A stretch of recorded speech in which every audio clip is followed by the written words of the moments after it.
Angela Johnson she literally surrendered her rights to her child. She did this in front of a judge. The judge explained to her, you understand what you're doing. You understand that you have surrendered the rights. You're surrendering the rights of your child. And then explained that she had X amount of days to come back in and rescind that. She asked her in that hearing that day, has anyone promised you anything financial? Has anyone threatened you? And the answer to all of that is no. And that's in writing and it's in a court document. We're not posting court documents because they are supposed to be private.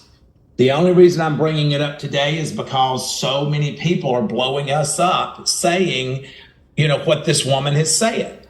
I mean, at the end of the day, we've been messaged by, I think the father, Angela has had 2 other children at this point by 2 other different men. And those fathers have reached out to us via social media. They've reached out to my brother via social media. They've reached out to Kyle social media, wanting us to get involved to help them get their child from this woman. And we have specifically never contacted these men back. It's not our business. We're not getting involved in it. But just so that the record is very, very clear, Angela Johnson has no rights to Chloe. Her rights were terminated. She has been legally adopted. And I have read some of the comments where people have said, sweetie, you've waited 10 years too late.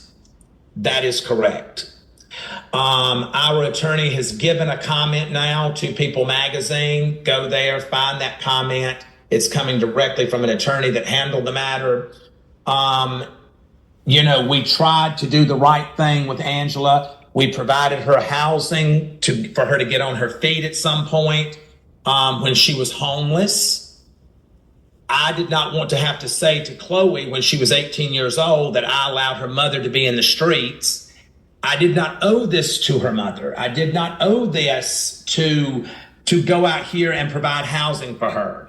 All the woman had to do was pay the $258 a month in an HOA fee for the condo that we bought for her to live in until Chloe was 18 years old. At that point, the condo would have reverted back to Chloe, and Chloe could have done whatever she wanted to with it. She could have allowed Angela to live there, or she could have sold it and done what she wanted to with the money. The woman would not even pay the $258 a month.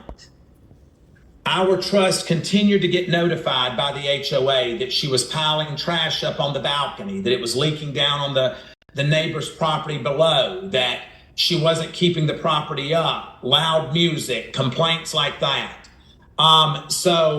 HOA's fees not being paid. We would have to step in and pay the HOA fees. I've given this woman money for her to go to school for nursing, only to find out that she never completed any of it. She was just using us for the money.